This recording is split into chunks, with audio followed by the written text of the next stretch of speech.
ये शो उन शख्सियतों के नाम है जो मुश्किलों से जूझना जानते हैं, हालात के हिसाब से नए रास्ते बनाते हैं, कड़े संघर्ष और हौसलों से जिन्होंने बुलंदियों को छुआ और जो सकारात्मक सोच के साथ उम्मीदों को जहान बना रहे हैं। ऐसे लोगों ने खुद तो सफलता हासिल की ही, साथ ही दूसरों को भी आत्मनिर्भर बनाया और इनके इसी जज्बे ने उन्हें एक कामयाब शख्सियत बनाया। वो बन चुके हैं एक आइकन। मध्य प्रदेश और छत्तीसगढ़ के ऐसे ही आइकन्स को देश और दुनिया के सामने लाना, उन्हें पहचान और सम्मान दिलाना हमारी एक पहल है। Icons of Madhya Pradesh Chhattisgarh.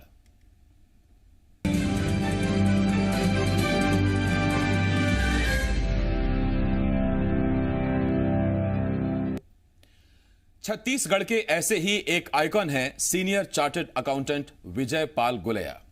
अर्थशास्त्र होने के साथ साथ इनकी पहचान कई है। ये फिल्म निर्माता, निदेशक, गीतकार और क्रिएटिव डायरेक्टर हैं। इन्होंने छत्तीसगढ़ में ऐसा क्रोमा स्क्रीन स्टूडियो बनाया जो न सिर्फ प्रदेश का सबसे बड़ा स्टूडियो है, बल्कि यहां बेहतर तकनीक के साथ बेहद कम कीमत में फिल्में बन सकती हैं। विजय पाल गुलेया शिक्षाविद के तौर पर भी जाने जाते हैं, जो प्रोफेशनल कोर्सेज के लिए इनोवेटिव कंटेंट वीडियोस बनाते हैं। आइए उनसे बात करते हैं और जानते हैं न्यू इंडिया को लेकर उनका विजन और क्या है उनकी सफलता की कहानी। तो विजय पाल गुलेया साहब हमारे साथ जुड़ गए हैं। विजय पाल गुलेया साहब, बहुत बहुत स्वागत है आपका जी मध्य प्रदेश छत्तीसगढ़ पर। नमस्कार जी। Fellow chartered accountant Vijay Pal गुलेया, ये आपकी तमाम पहचान में से एक पहचान है।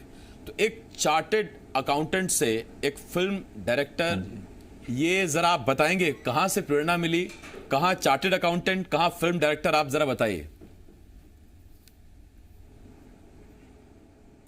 बेसिकली इसमें अभी जितने भी हमारे एजुकेशन के जो कंटेंट रहते हैं, तो अभी देखिए जिस तरह से समय बदल रहा है, तो बदले हुए समय में आप देखिए कि जो ओल्ड मेथड्स ऑफ स्टडी है, बुक से है जो स्टडीज़ हैं वो चेंज होते जा रहे हैं, और जो बुक से जो मेथड चेंज हो रहे हैं अभी वीडियोस में आ गए हैं। अभी हमने देखा लास्ट कुछ 2-3 सालों में कि वीडियोस भी एक इस तरह के रहते हैं कि वो एजुकेशन में मोटिवेशन का काम कम करते हैं और वो एकदम लेक्चर टाइप का रहते हैं। तो बहुत ज़्यादा मोटिवेटेड स्टूडेंट तो उसको कैच कर लेते हैं, लेकिन वो एक बोरिंग टाइप में रहते हैं। तो हमने एक ऐसा मेथड निकाला कि वो फिल्म मेकिंग टाइप का, जिसमें कि स्टोरी हो। जैसे हम कोई भी क्वेश्चन लेते हैं उसको हम विजुअलाइज स्टोरी के हिसाब से अगर हम उसको करते हैं तो वो याद रहता है, उसमें रिवीजन टाइम कम रहता है, तो वो जल्दी कोर्स कंटेंट पूरा होता है, समझ में जल्दी आता है। तो मेरा जो फिल्म निर्माता का जो स्टेप है वो स्टेज क्रॉस किया इसी एजुकेशन कंटेंट के डेवलपमेंट को करते करते, कि हमने जिस तरह से एजुकेशन कंटेंट बनाए, एक स्टोरी एक सीरियल के रूप में जैसे बनाए, तो वहाँ पर हम बहुत से ऐसे हमने देखा कि बहुत सी चीज़ें ऐसी टेक्निक्स डेवलप हमारे सामने आई। हमारे 4-5 साल की जो स्टडी थी उससे हमने देखा कि हम बहुत सी चीज़ें क्रोमा स्टूडियो में बहुत ही कम पैसे में हम ऐसी चीज़ें बना सकते हैं।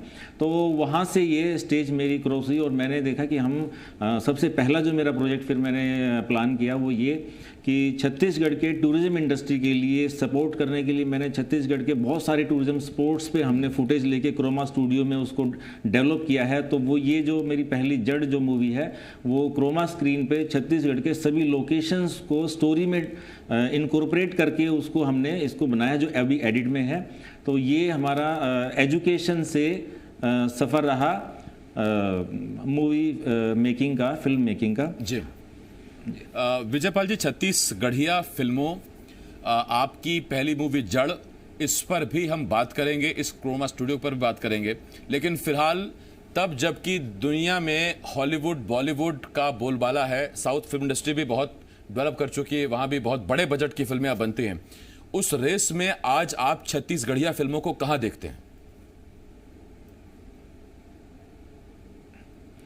बेसिकली देखिए, जो आपकी इंडस्ट्री है वो डेवलप होती है आपके मोटिवेशन रिजल्ट से। किसी भी स्टेट में, किसी भी एरिया में, किसी भी कंट्री में भी आप कहेंगे तो वहाँ पर मोटिवेशन आप रिजल्ट से होते हैं। तो जिस तरह से रिजल्ट्स आते रहते हैं और आपको मोटिवेट किया जाता है पब्लिक से, और वो धीरे धीरे स्टार्ट होती है। अब अगर साउथ में देखें, मुंबई में देखें, तो बहुत बड़ी इंडस्ट्री है हमारे पास, हमारे देश में। और छत्तीसगढ़ की जो मैं देखता हूँ तो छत्तीसगढ़ का जो स्टेज है वो, अगर हम टेक्निक उसमें अगर लाएं, उसमें हम बहुत सारे जैसे क्रोमा स्क्रीन्स और उसके बजट भी कम करें, हमारे पास यहाँ पर बहुत अच्छे कलाकार, बहुत अच्छी प्रतिभा यहाँ पर मौजूद है, जो किसी कारणों से यहाँ पर ना रह के बाहर जा करके अपनी परफॉर्मेंस देते हैं। तो यहाँ पर रहने के लिए, इस स्टेट को डेवलपमेंट करने के लिए इस तरह के स्टूडियो यहाँ पर होना जरूरी है। यहाँ अगर फैसिलिटी होगी, क्योंकि देखिए अगर मुंबई इंडस्ट्री या साउथ की इंडस्ट्री है तो उसमें बहुत से ऐसे कलाकार हैं जो बाकी पूरे देश से काम करते हैं। तो हर स्टेट में, हर एरिया में, हर क्षेत्र में अगर इस तरह की टेक्निक्स डेवलप होती हैं, इस तरह के अगर कलाकारों को मौका ऐसे स्टूडियो में, ऐसी जगह पर मिलता है, तो फिर वो स्टेट डेवलप करता है। अदरवाइज सारा जो कैलिबर है वो उन स्टेट्स में या वहाँ पर कंसंट्रेट होकर चला जाता है जहां पर कि साउथ में, जैसे मुंबई। तो ये मुख्य कारण है। और छत्तीसगढ़ का या किसी भी स्टेट का जो प्रतिभा है यहाँ पर बहुत ज़्यादा, मतलब प्रतिभा है, हमने देखा है। और इस प्रतिभा को यहाँ पर प्लेटफॉर्म अगर मिलेगा तो यहाँ रुकी रहेगी। तो इस तरह के स्टूडियो यहाँ पर डेवलप करना मेरे हिसाब से बहुत ज़रूरी है, जिससे कि हम स्टेट वाइज, एरिया वाइज उसको हम डेवलप कर सकें। जी, जो दर्शक क्रोमा के बारे में नहीं जानते हैं, हम उनको बता दें, एक सॉफ्टवेयर के जरिए एक असली रियल ग्रीन कर्टन, यानी कि एक हरे कलर के रंग या नीले कलर के पर्दे पर हम कुछ भी दिखा सकते हैं, उसे की करके, उसे सॉफ्टवेयर के इस्तेमाल से। अगर आपके पीछे सिर्फ एक हरा पर्दा है तो हम कुछ सीनरी दिखा सकते हैं, कोई जंग का मैदान दिखा सकते हैं। इस तरह से क्रोमा स्टूडियो काम करते हैं और बड़ी बड़ी फिल्मों में इनका भरपूर उपयोग किया जाता है। मैं विजयपाल जी आपसे ही जानना चाहता हूं कि छत्तीसगढ़ में आपने अब तक का सबसे बड़ा ग्रीन कर्टन क्रोमा स्टूडियो तैयार किया है। इसके जरिए छत्तीसगढ़िया फिल्मों में कितना बदलाव आ सकता है? आप भविष्य में कैसे देख रहे हैं इसे, और ये स्टूडियो इसमें कितनी हेल्प कर सकता है? देखिए, सबसे पहले तो मैं ये कहूँगा कि क्रोमा स्क्रीन को थोड़ा सा समझना पड़ेगा। अभी जो टिपिकल क्रोमा स्क्रीन का जो इस्तेमाल होता है वो केवल बैकग्राउंड रिमूवर और 2-3 चीज़ों के लिए होता है लोकल लेवल पे। और बड़ी जो फिल्म इंडस्ट्रीज हैं, बॉलीवुड, हॉलीवुड, क्योंकि उनके पास वो टूल्स अवेलेबल हैं तो वो उसको बहुत ज़्यादा उपयोग करते हैं, और लोकल लेवल पर हम उसका उपयोग कम करते हैं। जैसे मैं बताना चाहता हूँ, इसमें मल्टी लेयर स्क्रीन्स हो जाती हैं। छत्तीसगढ़ में मैंने जो ये मूवी, हिंदी मूवी है मेरी जड़, इसमें मैंने छत्तीसगढ़ के बहुत से लोकेशंस के हमने फुटेज लिए हैं, जो वीडियो फुटेज हैं और स्टिल फुटेज हैं। उनमें हमने मल्टी लेयर और छोटे छोटे जैसे चीज़ें हैं उनको बड़ा करके, बहुत सारे एडिट ऑप्शंस करके इतने ज़्यादा ऑप्शंस क्रिएट किए जाते हैं। तो वहाँ पर जब लागत कम हो जाती है तो इंडस्ट्री को नेचुरल है कि, क्योंकि देखिए आपके बजट में अगर फिल्म बनेगी तो वो फिल्म इंडस्ट्री ग्रो करेगी। और सेकंड क्या, आप एक साल में एक फिल्म बनाते हैं, उसी पैसे में, उसी बजट में आप 2-3 अगर मूवी बना लेते हैं तो आप एक फिल्म इंडस्ट्री में आ जाते हैं। नॉर्मली नए फिल्म बनाने वाले जो लोग होते हैं, हमारे जो प्रोड्यूसर होते हैं, वो 1 या 2 फिल्म बना करके उसमें प्रॉफिट जो देखते हैं, वो प्रॉफिट ना होने से वो जो बैक आ जाता है वो नहीं होगा, और कम लागत में होने की वजह से वो 3-4 में अपने आप को एस्टेब्लिश कर पाएंगे और वहाँ पर वो एक लॉन्ग टर्म बिजनेस में जा सकते हैं। और ये जो टेक्निक्स है, ये टूल्स अवेलेबल हैं, सब इंटरनेट पे भी अवेलेबल हैं सभी, और हमारे जो टेक्नीशियंस हैं वो बहुत अच्छे इसको करते हैं। तो इसमें क्या होता है कि छोटी छोटी चीज़ें हो गया, जैसे मैंने एक एग्जाम्पल कार का दिया है, छोटा कार का खिलौना ही है, उसको बड़ा करके दिखाया तो काफ़ी एडिट उसमें हम कर सकते हैं। तो बहुत सी ऐसी चीज़ें हैं जो क्रोमा में हम कम बजट में इसलिए काम कर सकते हैं क्योंकि सभी कलाकार, पूरी यूनिट का साइट पे जाना जरूरी नहीं है। हम चित्रकूट में गए, हम कम से कम 20 लोकेशंस हमने छत्तीसगढ़ के कवर किए हैं, तीरथगढ़ हमने कवर किया, तो बहुत से 20 जो टूरिस्ट सपोर्ट हमने कवर किए हैं, उन सब के हम फुटेज लेके आए। और फुटेज लाने के बाद हमने यहाँ पर उसको जब एडिट किया तो इतनी बड़ी यूनिट का वहाँ पर ले जाना, उनका खर्चा करना, उनकी ट्रैवलिंग, उनके रुकने का इंतजाम, ये सब आपके बजट को इतना कम कर देता है कि आप फिल्म इंडस्ट्री में सर्वाइव करते हैं। और जब सर्वाइव करते हैं तो फिर आपको वहाँ सर्वाइव करने से आपके 1, 2, 3 फिल्म की बजाय आप उससे उतनी बजट में ज़्यादा फिल्म बना सकते हैं। तो आप एक इंडस्ट्री में सेटल हो जाते हैं। आप इंडस्ट्री में, आपको बाहर दूसरे स्टेट्स में भी नहीं जाना पड़ता और एक इंडस्ट्री ग्रो करती है। तो छत्तीसगढ़ में मेरी जो हिंदी मूवी है, इसमें मैं चाहता हूं कि छत्तीसगढ़ के सारे स्पोर्ट्स को टूरिज्म के हिसाब से मैंने इसको दिखाया है पूरा।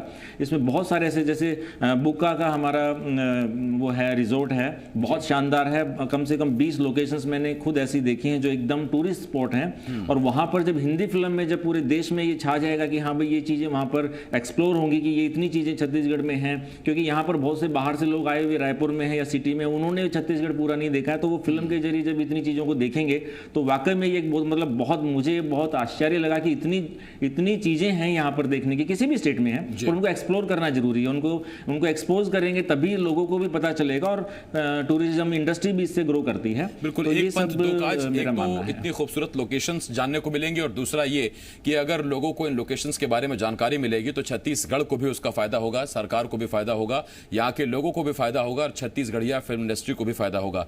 आपकी जो मूवी है ये जड़, द रूट्स, मैं इसके बारे में जरा जानना चाहता हूं, क्योंकि हम जानते हैं कि पौधा कोई भी हो, जितना उसके लिए जड़ जरूरी है उतना ही प्रकाश भी। तो थोड़ा प्रकाश डालिए आप जड़ फिल्म पर। ये बेसिकली फिल्म की स्टोरी तो आप जब ये रिलीज होगी तभी देख पाएंगे थोड़ा सा, लेकिन मैं इसमें इतना जरूर बता दूं कि ये इसमें जो हमारे कलाकार हैं उसको कहानी से इस तरह से जोड़ा गया है सारी टूरिज्म स्पॉट्स को कि वो एकदम भी बहुत ही अट्रैक्टिव हो जाती हैं। मतलब हमारे जो हीरो हैं वो एक अपनी शादी के लिए एक लड़की की तलाश कर रहे हैं और उनको उसकी वजह से वो पैदल पूरा सभी टूरिज्म स्पॉट्स पे दौड़ के जाते हैं। मतलब रायपुर से वो चित्रकूट जाते हैं, तीर्थगढ़ जाते हैं या चिरमिरी जाते हैं, बहुत सारे जितने भी लोकेशन हैं उन पे वो दौड़ के जाते हैं और पूरे उसके इनर एरियाज को भी कवर करते हैं। और वो एक लव स्टोरी है और इतने बड़े एरिया में उन्होंने मतलब बहुत मेहनत की है।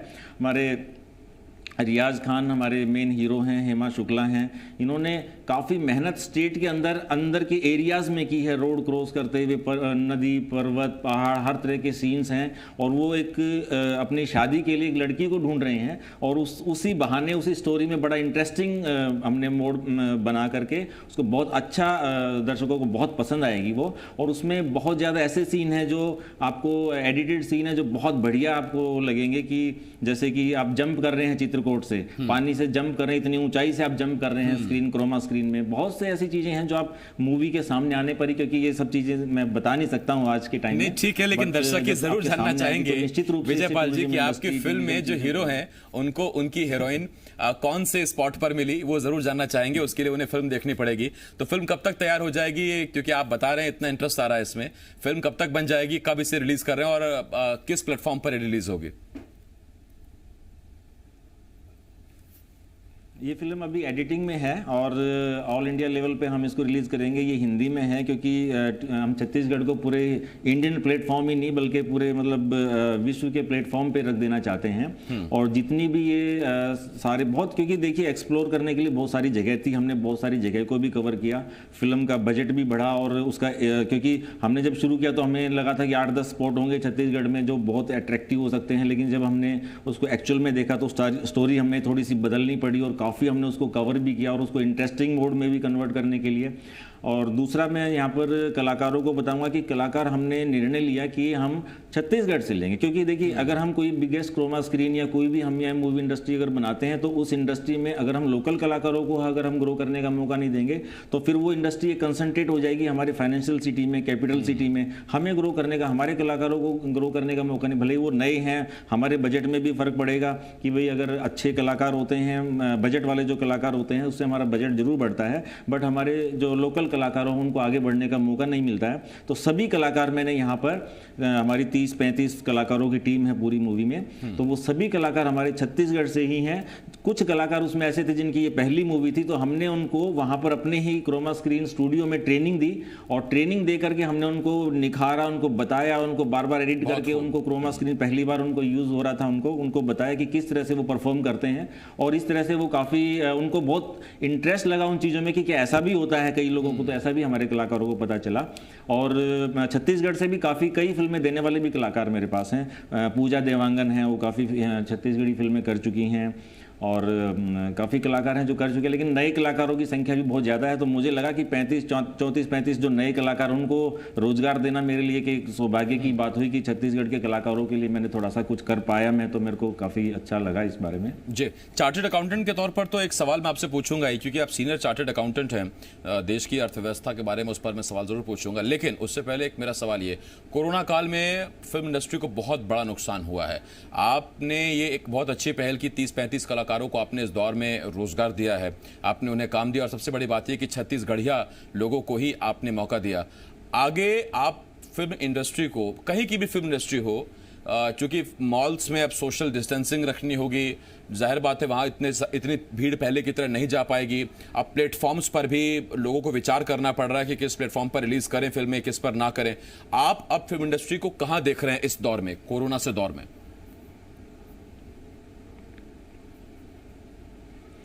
देखिए, फिल्म इंडस्ट्री हो या आज के समय में किसी भी इंडस्ट्री को ले लीजिए, आज एक ज़रूरत बन गई है कि हम सबसे पहले तो गवर्नमेंट की गाइडलाइंस का पालन करें और उसके साथ साथ इंडस्ट्री में जो भी हो रहा है उसको बर्दाश्त करें, क्योंकि ये सब लोगों से जुड़ा हुआ मामला है और कोविड ने सभी को परेशान कर दिया, अर्थव्यवस्था भी इसमें परेशान है। जहाँ तक बात फिल्म इंडस्ट्री की है तो मैं इतना कहूँगा कि देखिए, कोई भी इंडस्ट्री है उसको ग्रो करने के लिए अभी कुछ समय मिलेगा। सबसे मेन बात है कि जो प्रोजेक्ट आपके किसी भी तरह के, फिल्म इंडस्ट्री नहीं बाकी भी जो बिजनेसेस थे, जो प्रोजेक्ट इन लाइन थे और जिनमें सिर्फ टाइम डिले की वजह से जो लॉसेज हुए, वहाँ पर मैं जरूर मानता हूँ कि तकलीफ होंगे, लेकिन जो सेट कलाकार हैं, जो सेट प्रोड्यूसर हैं, सेट प्रोडक्शन हाउसेज हैं, उनको उतना फर्क लॉन्ग टर्म में नहीं पड़ेगा, वो बर्दाश्त कर जाएंगे। लेकिन एक न्यू एंटरप्राइज है तो गवर्नमेंट के सारे स्कीम्स और सारी सब चीज़ों को अगर बेनिफिट्स वो लेते हैं, उनको अच्छी प्लानिंग करते हैं तो उस हिसाब से बहुत अच्छा रहेगा। सेकंड, मैं ये कहना चाहूँगा कि जो कलाकार लोग हैं वो इस समय थोड़ी बुरी स्थिति से तो गुजर रहे हैं, क्योंकि उनके पास 2-3 महीने से काम नहीं, और ये स्पेसिफिकली ये इंडस्ट्री ऐसी जैसे इसमें मूवीज़ में किस सीन भी होते हैं, सोशल डिस्टेंसिंग मेंटेन नहीं कर सकते हैं, तो उसको रोक पाना ही एकमात्र उपाय था।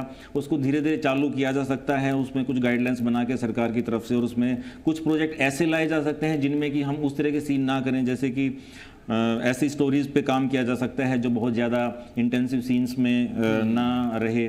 लेकिन मेरा जो मानना है वो ये है कि कोविड-19 अभी टला नहीं है, हमें अभी भी पूरी गाइडलाइन के साथ साथ हमें पर्सनल केयर भी करनी पड़ेगी, एहतियात तौर पे अपने लिए भी करनी पड़ेगी और दूसरों के लिए भी करनी पड़ेगी, क्योंकि ये फैलने वाली बीमारी है।